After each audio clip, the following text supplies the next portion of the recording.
Hello, and welcome to the lesson about mid-sentence punctuation from the AIOS Handbook, the American Way. Now this lesson, we're going to look at three kinds of mid-sentence punctuation. In an earlier lesson, we looked at commas, which are the most common mid-sentence punctuation. But today we're going to look at a colon, a semicolon, and parentheses, which come together, so that's why we always use an S, because you use them together, more than one. Now these three kinds of punctuation, you don't have to use a period, a question mark, a comma. You must use these kinds of punctuation when you write English. But these three are your choice. And some people might go their whole life using English and not use this kind of punctuation. But you will see it often because it adds a lot of style to your writing. It makes it more interesting, and for native speakers, Americans, we like to see this kind of punctuation. Now, not in every sentence, but every so often. It adds variety to the language. Now, a colon, what it does is it restates information. Or really, it tells the information that is mentioned before. So, for instance, the example sentences on page 108, there are a few items I need to purchase at the store. So I must buy these items at the grocery store. Ice cream, vegetables, and orange juice. So here we have a series with comma, comma, and then the third in the series. Alright? We have seen this many times before. You can say X, X, and X, or X, Y, and Z. And here we have a colon before. Because we have, I must buy these items. Well, what are the items? 1, 2, 3. Ice cream, vegetables, and orange juice. So this information matches what comes before.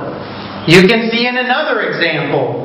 There are 3 things I love in my life. My family, my friends, and my country. So we have 3 things I love, colon, then we say those 3 things. Maybe it's 4 things, 5 things, could be 10 things. But you can use a colon to separate the 2 parts of the sentence. Now, you don't have to. You can say, ice cream, vegetables, and orange juice are what I need to buy at the store. Or you could say, I need to buy orange juice, vegetables, and ice cream at the store. And you do not use a colon. That's your choice. It's also very good English. But again, a colon adds style. Now don't use a colon in every sentence. Just sometimes when you have a series. So if you do the example sentences, hopefully you'll see when you need to use a colon with a series. But it's not only with the series. Again, it's any time you restate or tell the information. Look at the examples. Isan is facing a terrifying problem, a very bad problem. There is never enough rain. So, what's the problem? Not enough rain. The colon separates the information, the problem, from what the problem is. Not enough rain. Do you have to use the colon? No. But I want you to understand why people use a colon. Look at the next example. She was sure of one thing. Well, what was it? She was never going to be poor. So, sure of one thing, what is it? Will never be poor. The situation is clear. Okay, what is the situation? If you use dirty drug needles, you risk getting AIDS. That's very true information. So what's the situation? Dirty drug needles can give you AIDS. So we have, with a colon, we have less specific to more specific. Specific means detailed, how small the information is. We have a problem. That's a big statement. Okay, what problem? Colon, not enough rain in Isan, or dirty drug needles, or never going to be poor. Less specific to more specific. Just like with the series. I must buy 3 things at the store. Okay, be specific. What are they? Orange juice, vegetables, and ice cream. So you see, it goes from general to specific. So let's look at the next kind of punctuation. So after you did the example sentences, I hope you found them easy after reading the information. The next kind is a semicolon. And a semicolon, sometimes spelled with a hyphen, sometimes spelled without a hyphen, with the words together. You'll see both. A semicolon is very interesting. It shows a close relationship between 2 sentences. So if you have sentence X and sentence Y, and you want to join them, well, you can use a period that separates the sentences. You can use a conjunction like and, which actually puts the sentences together. They're now one sentence. Or you can use a semicolon, which also makes them one sentence, because this is not a period, it's a semicolon in the middle of a sentence, but it does separate them a little bit more than a conjunction, but less than a period. So if you want to make a scale, you can have comma and conjunction are the most connected. Then you can have a semicolon, which is in the middle.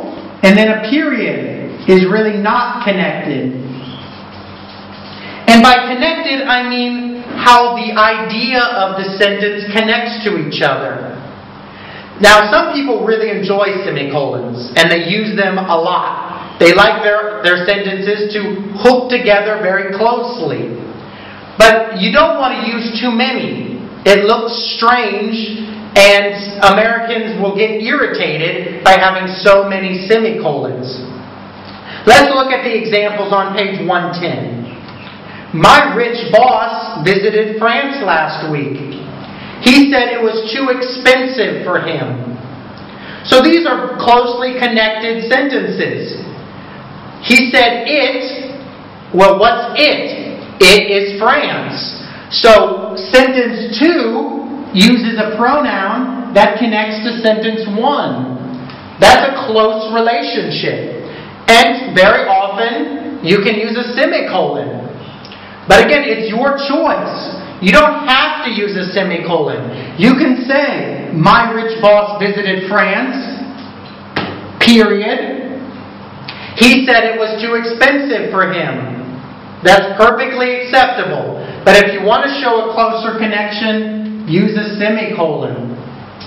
This class is not only interesting, semicolon, it is very useful too. So again, has a pronoun in sentence 2 that connects to sentence 1. This is just one way to show a connection. There's many ways to show sentences linked together. On page 111, you'll see sentences 1 to 4. Some are very close, some are not. On this one, I chose 1 and 3 to have a very close relationship. I decided to fire the newest staff member. He was coming to work late every day. You can see the pronoun in sentence 2 connects to sentence 1. And it explains why I fired him. They're very closely connected. Same with sentence 3. Don't go downstairs right now. An imperative sentence, a command. Don't go downstairs. Why? They are painting the lobby and it smells terrible. So, why don't go downstairs?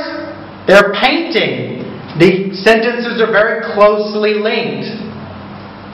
So I hope you could try this on page 112, figuring out when to use a semicolon and when to use just a regular colon.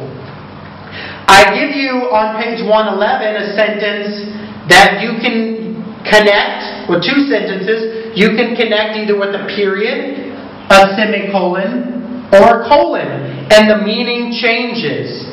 So I hope you enjoyed that. The sentences are, I have the answer, Mike's solution doesn't work. So in example 1, we use a period, showing they are not connected. I have the answer, Mike's solution doesn't work. 2 ideas. I have an answer, and Mike's solution doesn't work. Maybe they're connected, maybe not. With a period, probably 2 different ideas. With a semicolon, I have the answer, Mike's solution doesn't work. It shows that they are very closely connected. And it's saying that Mike and I are working on the same problem. But I have the answer, Mike does not. So one problem, I have the answer, Mike doesn't. Now, it doesn't necessarily say that 100%. Some people can read that differently. But that's probably the strongest meaning when you use a semicolon. With a colon, the answer is pretty clear. There's really only one way to read it. I have the answer. Less specific. Well, what is the answer? More specific. Mike's solution doesn't work.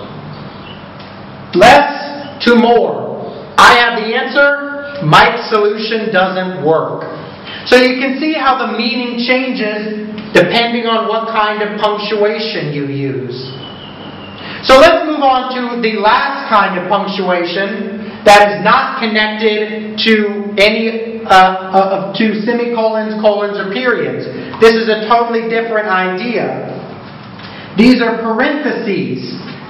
I misspelled that there. That should be an E instead of an A. Parentheses always come in pairs, and they give extra information. They're similar to bracketing commas.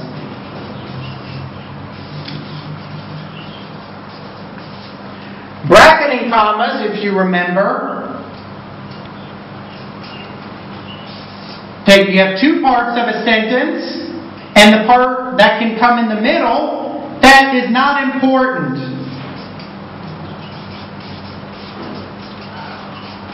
Remember, not important. It doesn't change the meaning of the sentence.